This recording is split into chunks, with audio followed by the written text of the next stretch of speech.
Everybody out there, you're tuned in to 91.8 The Fan. You're in my corner, and I have a very special guest in the corner. Would you like to introduce yourself to the listeners out there? Hi, this is Terrie Snell with Talent Inc. LA, Chicago, New York. We're a management company. And it's actually really interesting to talk with you today because we don't get the chance to do this, as I said, behind the scenes. So I know the listeners are really intrigued to hear how you got started in this fabulous acting business. Came out the womb that way. I always wanted to be an actor and Yeah. was for a number of years. Wound up in a situation where I was needed to take care of some family situations and couldn't go out on locations and be gone for lengths of time. So decided that I would help out my fellow actors and open a management company, which I did in 2001. And Been now doing it ever since and love it. And now I would think that opening a company on your own would be kind of scary to begin with. Were you ever overwhelmed? Constantly. I mean, that's just part of the nature of the business. You're overwhelmed all the time. But no and yes, all my life I was an entrepreneur. All my life I had small little companies.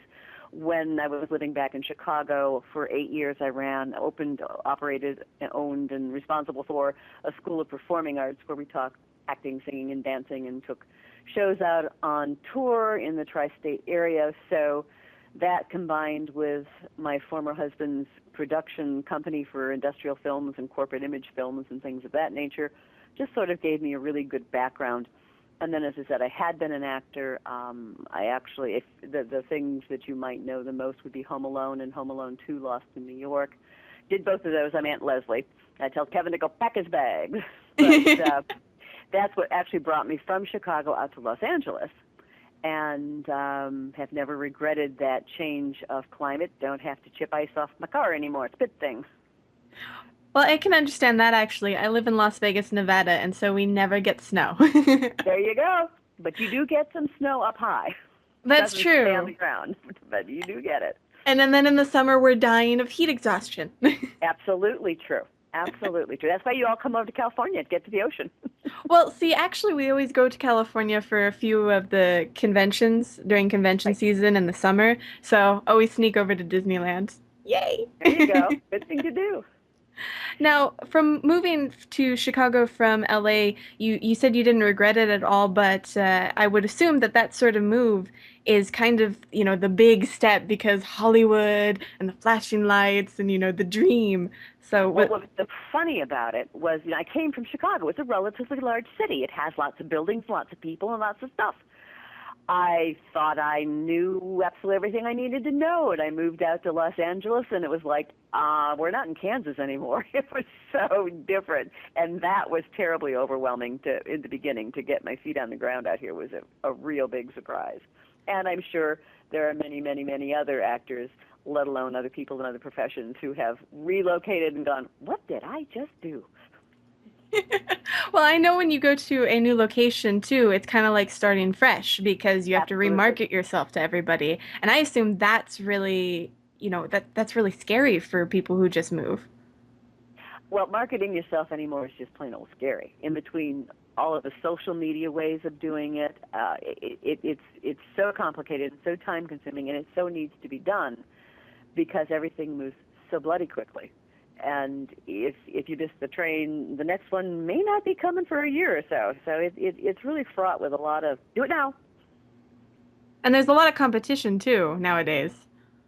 Always has been, always will be. Anything that's really exciting or fun or that you want to go after, there's going to be a bunch of other people who have the same idea. So my philosophy on it is just enjoy the doing. You may not get to where you'd like to get to, but it's a lot of fun trying to get there. Well, that's the most important thing. As long as you're doing something you love, then there shouldn't be anything. Well, food is also important, but they kind of go hand in hand. Yeah, but there's a lot of pantries where you can get food.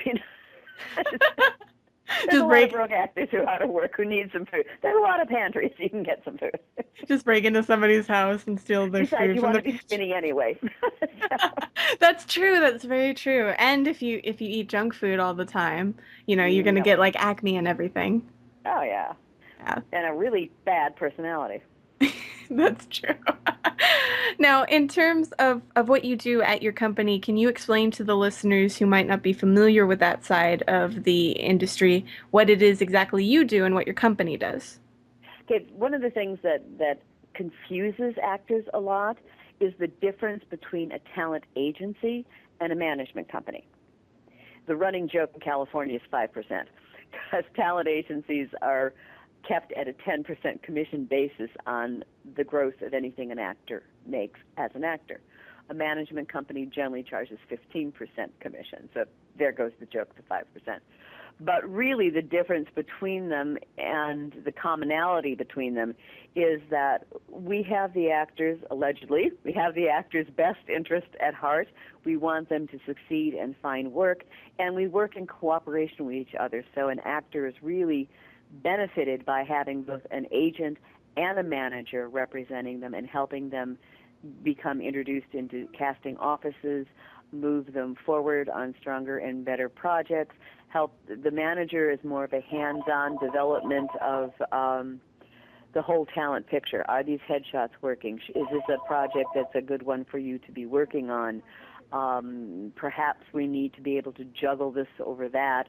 And it's kind of like the Indian Guide through the Northwest Territory. I love that analogy. Now, in terms of an actor who's just starting out, do they need to get an agent and get with a management company, or is it better to kind of hit the ground running because when you start, don't necessarily have enough money, or you might be in over your head? Well, you don't pay an agent or a manager anything unless you've booked work, and then you pay commission on the booked work. So any agent or manager who approaches a talent and says, if you pay me X number of dollars a month, I'll represent you, run away. It's just not a good thing. It also depends upon where you are when you're starting out. If you're in a smaller market area, you're best served by perhaps working with the agents in that local area. There may or may not be talent managers in those local areas.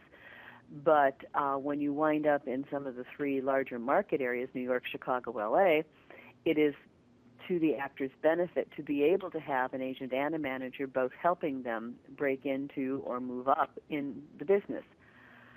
It is sometimes difficult to do that, especially, as you mentioned before, with all the competition that there is and the need to become a member of SAG and or AFTRA, or soon to be apparently a merged union of the both of them, because that is where the more professional work and the more professional pay is. There's a lot of non-union work. There's a lot of non-paying non-union work that you can start doing so that you can get some experience in front of a camera, an idea of what it's like to be on a set, preparing yourself for what it is that's needed, and how one finds out about that would be varying again from state to state and where they are. Most states have a film board, and any actor can access their state's film board to see if any productions are planned or coming in or actually being produced at the moment in their area, finding out who the casting directors are or the production office is, send a headshot and resume with a short cover letter saying, I'm John Smith and I'm new to the industry. If there's anything that I could possibly do, even as a background performer, so that I could educate myself, that's one way to start breaking in and learning what's going on. There's a wonderful service called actorsaccess.com. You do need to pay to access it, but it allows you the ability to put your photos up and resume up and submit yourself for smaller things that perhaps an agent or manager would not be bothering with because of the dollar issue not being there, but it gives you an opportunity to put yourself out there. But you have to be able to get to the audition, and you have to be able to do the work if you're so chosen. Now, you did mention the unions such as SAG and so on and so forth. Now, this is always like interest me from an outsider's perspective because, I'm not necessarily an actor or anything, but I would think that, it's easier, at least I've heard, if you're with a union because union jobs will want you. And the only way you can actually get into some of these unions is if you actually break through that sort of mold and get the part for a union project, and then you can apply for your SAG or get invited to it. Is that how it works? Well, it depends on which union you're speaking. In terms of SAG, the Screen Actors Guild, you do have to be hired for a SAG job to be able to become a SAG member. So it's a catch-22. You got to have it to get it. You got to get it to have it. Where after the American Federation of Television and Radio Artists has always been an open union where you could go in and pay your initiation fee and your first 6 months dues and become a member. That may be changing very drastically within this next year because, as was announced at the Screen Actors Guild Awards this Sunday evening, AFTRA and SAG have come to, their joint boards have come to an agreement to merge the two unions into one. So none of us really know quite what's going to happen in the future, but we do know that it is still the same right now. So you go out and you audition for a job that's being done under a SAG contract, and you are non-SAG, you are a non-union member, and you're chosen for the role. The production company needs to pay a fine for choosing a non-union member over a union member. They have to fill out paperwork as to why they chose to do this. And then you, the actor, are Taft-Hartleyed lead into Screen Actors Guild, which means that you have now 30 days to do as much union and non-union work as you'd like to do. On the 31st day, you may not do another union job until you go in and join the union.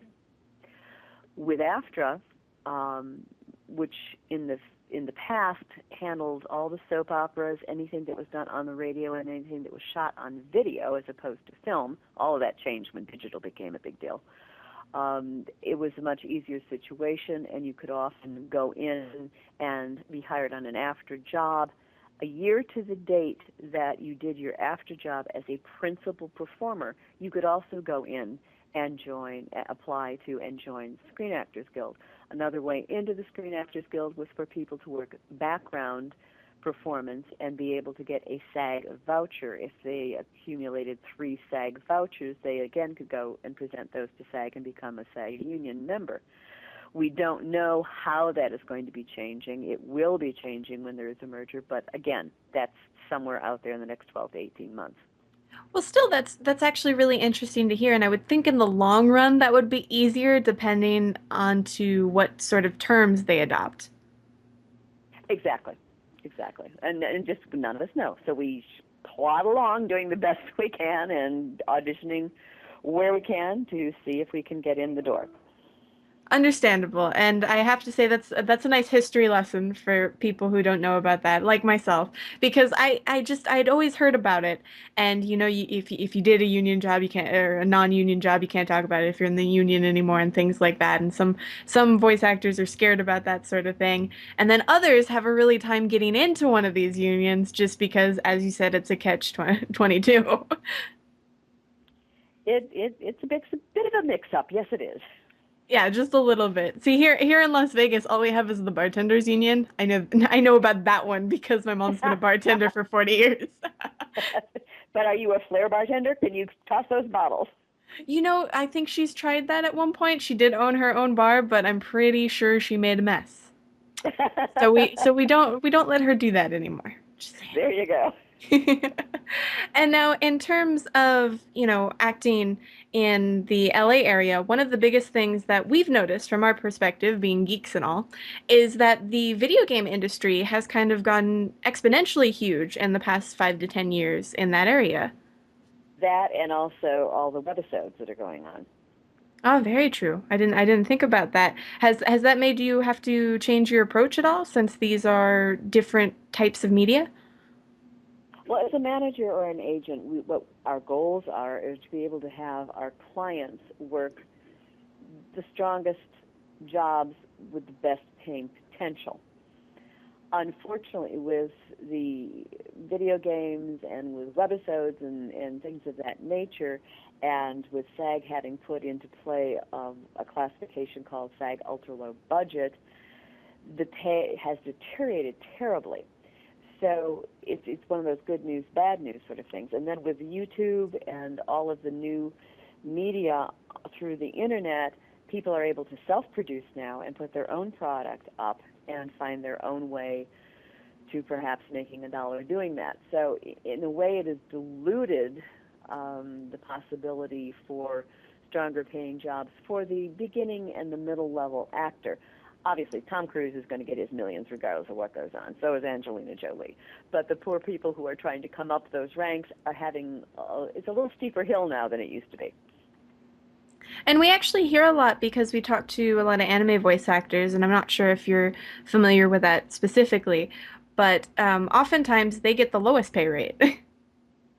It's all bargaining, it's all negotiation, and it's, in a way, it's like playing poker. Who's got the strongest hand? Who can bluff the best, so that you can get the best deal you can for your clients. One of our clients is very heavily into the voiceover and animated areas of performing. He plays Uncle Iroh on the Nickelodeon Avatar series and The Last Airbender and The Jedi Master, so on and so forth. So we see the ins and outs and how it changes in that area. But other than being perhaps even more competitive than the on-camera situations, it works pretty much along the same lines. Well, good to know, and I know that the listeners out there are very interested in that. So, if you want to make sure to take out your study books and everything else, we're going to take a short break here on 91.8 The Fan. But don't go anywhere because my special guest isn't going anywhere. So, stay tuned to your favorite station where we play everything you want and nothing you don't.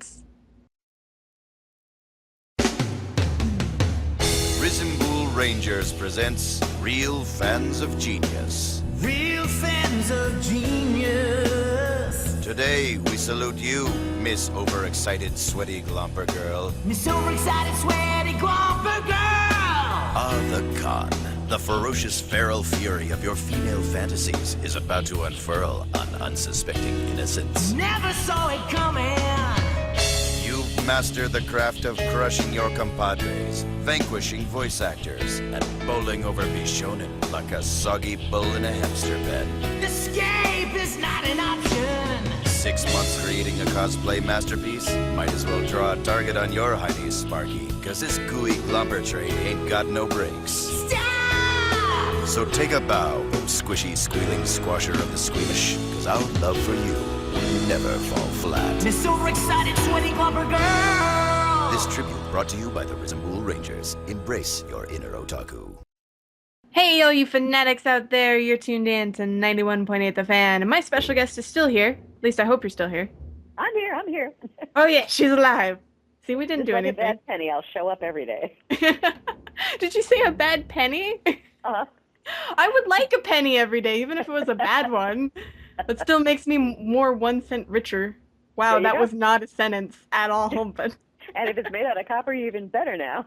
I know, right? It has, especially with the price of copper going up or down, or who knows with this economy. Gotcha.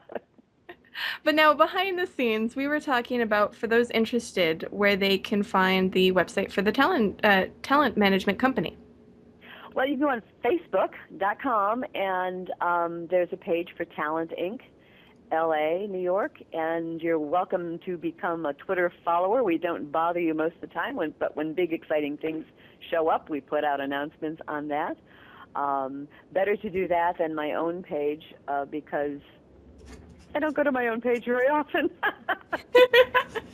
Well, I can understand that. I mean, the social networking thing came by so quickly, and then now it's the boom everywhere. It's Yeah, like, now they're gonna go and sell the shares on the stock market, and it's like, oh my God, it's now legitimate. It's not fun anymore. It's kind of like pirate radio. You remember the movie Pirate Radio? I do actually. It was like that, and now it isn't.